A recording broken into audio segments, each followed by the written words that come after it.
ನಮಸ್ಕಾರ ಫ್ರೆಂಡ್ಸ್, ನಾನು ಇವತ್ತು ಇಂಟ್ರಾಡೇ ಟ್ರೇಡಿಂಗ್ ಮಾಡ್ತಾ ಇದ್ದೀನಿ. ಇದರಲ್ಲಿ ನನಗೆ ಬಜಾಜ್ ಹೌಸಿಂಗ್ ಫೈನಾನ್ಸ್ ಅಲ್ಲಿ ಶಾರ್ಟ್ ಸೆಲ್ಲಿಂಗ್ ಅಪಾರ್ಚುನಿಟಿ ಸಿಕ್ತು. ಅದಕ್ಕೋಸ್ಕರ 124 ರುಪೀಸ್ ಅಲ್ಲಿ 15 ಕ್ವಾಂಟಿಟಿ ತಗೊಂಡು ಇವಾಗ ಬೈ ಮಾಡ್ತಾ ಇದ್ದೀನಿ. ಬೇಗನೆ ನಾನು ಸ್ಟಾಪ್ ಲಾಸ್ ಮತ್ತು ಟಾರ್ಗೆಟ್ ಕೂಡ ಆಡ್ ಮಾಡ್ತಾ ಇದ್ದೀನಿ. ಇದು ತುಂಬಾನೇ ಇಂಪಾರ್ಟೆಂಟ್. ನೀವೇನೋ ಟ್ರೇಡಿಂಗ್ ಮಾಡ್ತಾ ಇದ್ರೆ ಯಾವುದೇ ಕಾರಣಕ್ಕೂ ಸ್ಟಾಪ್ ಲಾಸ್ ಮಾತ್ರ ಮಿಸ್ ಮಾಡೋಕೆ ಹೋಗ್ಬೇಡಿ. ಯಾಕಂತಂದ್ರೆ ಸ್ಟಾಪ್ ಲಾಸ್ ನೀವು ಯಾವತ್ತು ಮಿಸ್ ಮಾಡ್ತೀರಾ ಅವತ್ತು ನಿಮಗೆ ಹೀರೋ ಜೀರೋ ಆಗುತ್ತೆ. ಹೀರೋ ಜೀರೋಲ್ಲಿ ಯಾವುದೇ ಕಾರಣಕ್ಕೂ ಟ್ರೇಡ್ ಮಾಡೋಕೆ ಹೋಗಬಾರ್ದು.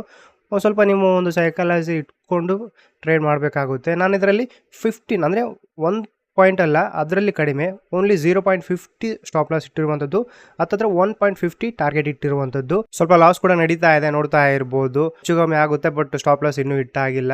ತುಂಬಾ ಟೈಮ್ ಆಯಿತು ಸ್ಟಾಪ್ ಲಾಸ್ ಇಷ್ಟ ಆಗೋಕ್ಕೆ. ನಾನು ನಿಮಗೆ ಸಜೆಷನ್ ಮಾಡ್ತೀನಿ, ನೀವೇನಾದರೂ ಬಿಗಿನರ್ಸ್ ಇದ್ದರೆ ದಯವಿಟ್ಟು ಯಾವುದೇ ರೀತಿ ಬ್ಯಾಂಕ್ ನಿಫ್ಟಿ ಆಪ್ಷನ್ಸಲ್ಲಿ ನೀವು ಯಾವುದೇ ಕಾರಣಕ್ಕೂ ಟ್ರೇಡಿಂಗ್ ಮಾಡೋಕೆ ಹೋಗಬೇಡಿ. ಬೆಸ್ಟ್ ಅಂದರೆ ಇಕ್ವಿಟಿಯಲ್ಲಿ ನೀವು ಟ್ರೇಡಿಂಗ್ ಮಾಡ್ಬೋದು. ಯಾಕಂತಂದ್ರೆ ಅದರಲ್ಲಿ ನಿಮಗೆ ಸ್ವಲ್ಪ ವೋಲ್ಟಾಲಿಟಿ ಇರುತ್ತಲ್ಲ, ತುಂಬಾ ಕಡಿಮೆ ಇರುತ್ತೆ. ನಿಮ್ಮ ಒಂದು ಸ್ಟಾಪ್ ಲಾಸ್ ಇಟ್ಟಾಗೋದು ತುಂಬಾ ಕಡಿಮೆ ಅಂತಲೇ ಹೇಳ್ಬೋದು. ಅಟ್ಲೀಸ್ಟ್ ನೀವು ಈವ್ನಿಂಗ್ 3 o'clock ವರೆಗೂ ವೇಟ್ ಮಾಡಿದ್ರೆ ನಿಮಗೆ ಅಬ್ಬಬ್ಬ ಅಂದರೆ 1 ರಿಂದ 2 ಪಾಯಿಂಟ್ ಅಷ್ಟೇ ನಿಮಗೆ ಸ್ಟಾಪ್ ಲಾಸ್ ಆಗ್ಬೋದು. ಅಕಸ್ಮಾತ್ ಅಲ್ಲಿ ತನಕ ಹೋಲ್ಡ್ ಮಾಡಿದ್ರೆ ನಿಮಗೆ ಒಂದು 3 to 4 ಪಾಯಿಂಟ್ಸ್ ಎಲ್ಲ ನಿಮಗೆ ಕರೆಕ್ಟ್ ಸ್ಟ್ರಾಟಜಿ ಯೂಸ್ ಮಾಡಿದರೆ ಬೆನಿಫಿಟ್ ಕೂಡ ಆಗುತ್ತೆ. ಅದಕ್ಕೋಸ್ಕರ ಬಿಗಿನರ್ಸ್ ಆಗಿದ್ರೆ ನೀವು ಇಂಟ್ರಾಡೇ ಇಕ್ವಿಟಿಯಲ್ಲಿ ನೀವು ಟ್ರೇಡ್ ಮಾಡಿ, ಯಾವುದೇ ರೀತಿ ಲಾಸ್ ಆಗೋದಿಲ್ಲ, ಹೆಚ್ಚು ಕೂಡ ಪ್ರಾಫಿಟ್ ಮಾಡೋದಿಲ್ಲ. ಒಂದು ಮಾರ್ಜಿನಲ್ಲಿ ನೀವು ಆರಾಮಾಗಿ ಟ್ರೇಡ್ ಮಾಡ್ತಾ ಇರ್ತಾರೆ ಮತ್ತು ತಿಳ್ಕೊಳ್ತೀರಾ. ಓಕೆ, ಇವಾಗೆಲ್ಲ ಲಾಸ್ ಎಲ್ಲ ಕನ್ವರ್ಟ್ ಆಗಿ ಪ್ರಾಫಿಟ್ಗೆ ಬಂದಿದೆ, ನೋಡ್ತಾ ಇರ್ಬೋದು. ನಾನು ಕ್ವಾಂಟಿಟಿ ತುಂಬ ಕಡಿಮೆ ಹಾಕಿದ್ದೀನಿ. ಯಾಕಂತಂದರೆ ನಾನೊಂದು ಹೊಸ ಸೀರೀಸ್ ತರಬೇಕಂತೇಳಿ 5K ಕ್ಯಾಪಿಟಲನ್ನು ಹತ್ತತ್ರ ಒಂದು 10K ಮಾಡಬೇಕಂತೇಳಿ. ಅದು ಒಂದು ಒಳ್ಳೆ ಸ್ಟ್ರಾಟಜಿ. ಮತ್ತು ಯಾಕೆ ತೊಗೊಂಡೆ, ಏನಕ್ಕೆ, ಅದು ಪ್ರತಿಯೊಂದು ಡೀಟೇಲ್ಸ್ ಎಲ್ಲ ನಿಮಗೆ ಇಟ್ಕೊಂಡು ಆ ಥರ ಒಂದು ಚಾಲೆಂಜ್ ಮಾಡ್ತಾ ಇದ್ದೀನಿ. ನಾಳೆಯಿಂದ ವಿಡಿಯೋ ಅಪ್ಲೋಡ್ ಮಾಡ್ತೀನಿ ರೆಗ್ಯುಲರ್ ಆಗಿ. ನೋಡ್ತಾ ಇರ್ಬೋದು, ನನ್ನ ಒಂದು ಲೆವೆಲ್ ಕರೆಕ್ಟಾಗಿ ವರ್ಕ್ ಆಗ್ತಾ ಇದೆ. ಅಲ್ಲಿಂದನೇ ರಿಜೆಕ್ಷನ್ ತೊಗೊಳ್ತಾ ಇದೆ. ಅಂದರೆ ನಾನಿಲ್ಲಿ ಸೆಲ್ ಮಾಡಿರುವಂಥದ್ದು. ಈ ಸ್ಟಾಕ್ನ ಪ್ರೈಸ್ ಏನಾದರೂ ಡೌನ್ ಆದರೆ ನನಗೆ ಪ್ರಾಫಿಟ್ ಆಗುತ್ತೆ, ಅದಕ್ಕೆ ನಾವು ಸೆಲ್ ಅಂತ ಕರಿತೀವಿ. ನಾವೇನಾದರೂ ಬೈ ಮಾಡಿದರೆ ಈ ಒಂದು ಸ್ಟಾಕ್ನ ಪ್ರೈಸ್ ಇನ್ಕ್ರೀಸ್ ಆದರೆ ಅದನ್ನು ನಾವು ಬೈ ಅಂತ ಹೇಳ್ತೀವಿ. ತುಂಬಾ ಈಸಿ ಇರುವಂಥದ್ದು, ಜಾಸ್ತಿ ಏನು ತಲೆ ಕೆಡಿಸ್ಕೋ ಅವಶ್ಯಕತೆ ಇಲ್ಲ.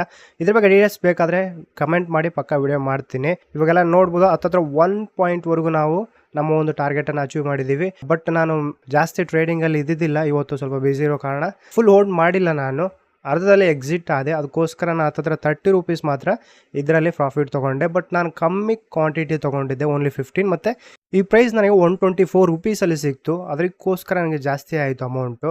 ಅಕಸ್ಮಾತ್ ಇದೇ ರೀತಿ ಮಿಡ್ ಕ್ಯಾಪ್ ಅಥವಾ ಸ್ಮಾಲ್ ಕ್ಯಾಪಲ್ಲಿ ನಿಮಗೆ 54-60 ರುಪೀಸಲ್ಲಿ ಇಂಟ್ರಾಡೇ ಟ್ರೇಡಿಂಗ್ ಮಾಡುವಂಥದ್ದು, ಅದರಲ್ಲಿ 5x ಮಾರ್ಜಿನಲ್ಲಿರುವಂತಹ ಸ್ಟಾಕ್ಗಳೆಲ್ಲ ಸಿಗುತ್ತೆ. ಅದರಲ್ಲಿ ನೀವೇನಾದರೂ ಸ್ಟಾರ್ಟಿಂಗಲ್ಲಿ ಟ್ರೇಡ್ ಮಾಡಿದ್ರೆ ಹತ್ತತ್ರ ನಿಮಗೆ ಯಾವುದೇ ರೀತಿ ಲಾಸ್ ಆಗಲ್ಲ. ಬಟ್ ಅಟ್ಲೀಸ್ಟ್ ನಿಮ್ಮ ಒಂದು ಕ್ವಾಂಟಿಟಿ ಜಾಸ್ತಿ ಇದ್ದರೆ 350-400 ಇದ್ದರೆ ನೀವು ಒಂದು 300-400 ಪರ್ ಡೇ ಲಾಭ ಆಗೋ ಚಾನ್ಸಸ್ ತುಂಬಾ ಇರುತ್ತೆ. ಇದ್ರ ಬಗ್ಗೆ ಫುಲ್ ಡೀಟೇಲ್ಸ್ ನೆಕ್ಸ್ಟ್ ವಿಡಿಯೋದಲ್ಲಿ ಕೊಡ್ತೀನಿ. ಈ ಒಂದು ಟ್ರೇಡಿಂದ ಎಕ್ಸಿಟ್ ಆದಮೇಲೆ ನನಗೆ 30 ರುಪೀಸ್ ಎಲ್ಲ ಪ್ರಾಫಿಟ್ ಸಿಕ್ತು. ಕಾರಣ ಎಷ್ಟೇ, ಕ್ವಾಂಟಿಟಿ ತುಂಬ ಕಡಿಮೆ ತೊಗೊಂಡಿದ್ದೆ. ಮಾರ್ಕೆಟ್ ಕ್ಲೋಸ್ ಆದಮೇಲೆ ನೋಡ್ಬೋದು, ನನ್ನ ಒಂದು ಟಾರ್ಗೆಟ್ ಹಿಟ್ ಆಗಿ ಪ್ಲಸ್ ಇನ್ನೂ ಸ್ವಲ್ಪ ಮುಂದೆ ಹೋಗಿದೆ.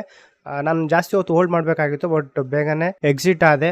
ಇದು 30 ರುಪೀಸು. ಕೆಲವು ಜನ ಅಂತಾರೆ ಇದು ಬ್ರೋಕರೇಜ್ ಹೋಗ್ಬಿಡುತ್ತೆ ಅಂತೇಳಿ. ಇಲ್ಲ, ನನ್ನ ಒಂದು ಬ್ರೋಕರೇಜ್ ಇವಾಗ ಈ 1 ಮಂತಲ್ಲಿ ಫ್ರೀ ಇರುವಂಥದ್ದು. ಎಷ್ಟೇ ಆಪ್ಷನ್ಸಲ್ಲಿ ನಾನು ಟ್ರೇಡ್ ಮಾಡಿದ್ರು ಕೂಡ ಯಾವುದೇ ರೀತಿ ಚಾರ್ಜಸ್ ಕಟ್ ಆಗೋದೇ ಇಲ್ಲ.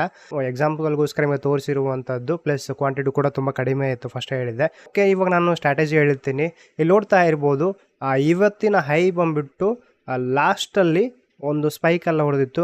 ಆ ಕರೆಕ್ಟ್ ಅಲ್ಲೇ ಕ್ಲೋಸ್ ಆಗಿರುವಂಥದ್ದು. ಮತ್ತು ಕೆಲವೊಂದು 2-3 ಕ್ಯಾಂಡಲ್ ಅಲ್ಲೇ ತಿರುಗಾಡ್ತಾ ಇತ್ತು, ಅಂದರೆ ಅಲ್ಲೇ ಅಪ್ ಡೌನ್ ಆಗ್ತಾ ಇತ್ತು.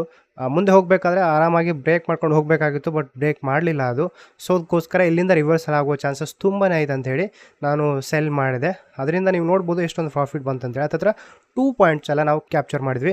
ನಿಮಗೊಂದು ವಿಷಯ ಹೇಳ್ತೀನಿ, ಇಂಟ್ರಾಡೇ ಇಕ್ವಿಟಿಯಲ್ಲಿ ನೀವೇನಾದರೂ ಹತ್ತತ್ರ 3 to 4 ಪಾಯಿಂಟ್ಸ್ ನೀವೇನಾದರೂ ಕ್ಯಾಪ್ಚರ್ ಮಾಡಿದ್ರೆ ನೀವೇ ನಿಮ್ಮ ಒಂದು ದೊಡ್ಡೋರು ಅಂತ ಹೇಳ್ಬೋದು. ಯಾಕಂದರೆ ತುಂಬಾ ಕಡಿಮೆ ವೋಲ್ಟಾಲಿಟಿ ಆಗುತ್ತೆ, ಪ್ಲಸ್ 4 ಪಾಯಿಂಟ್ ನಿಮಗೆ ತುಂಬಾ ಹೆಚ್ಚಾಗುತ್ತೆ. ಯಾವುದೇ ರೀತಿ ಹೆವಿ ಲಾಸ್ ಮಾಡ್ಕೊಳ್ಳಾರ್ದೆ ಕ್ವಾಂಟಿಟಿ ನಿಮ್ಮ ಹತ್ರ ಏನಾದರೂ ಜಾಸ್ತಿ ಇದ್ದರೆ. ಓಕೆ, ನಾನು ತಿಳಿಸಿದ್ದೀನಿ ಯಾವ ಥರ ಅಂಥೇಳಿ. ಓನ್ಲಿ ಟುಡೇ ಅಂದರೆ ಇವತ್ತಿನ ಸ್ಟ್ರಾಟಜಿ ನೋಡಿ ನಾನು ಅಪ್ಲೈ ಮಾಡಿದ್ದೀನಿ.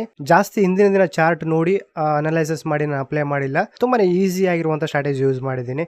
ವಿಡಿಯೋ ಯಾವ ಥರ ಇತ್ತು ಅಂತೇಳಿ ಕಮೆಂಟ್ ಮಾಡಿ. ನಾಳೆ ಕೂಡ ಇದೇ ಥರ ವಿಡಿಯೋಸ್ ಬರುತ್ತೆ, ಸಬ್ಸ್ಕ್ರೈಬ್ ಮಾಡ್ಕೊಂಡು ಇಟ್ಕೊಂಡಿರಿ. Thank you for watching. ನಮಸ್ಕಾರ, ಬಾಯ್.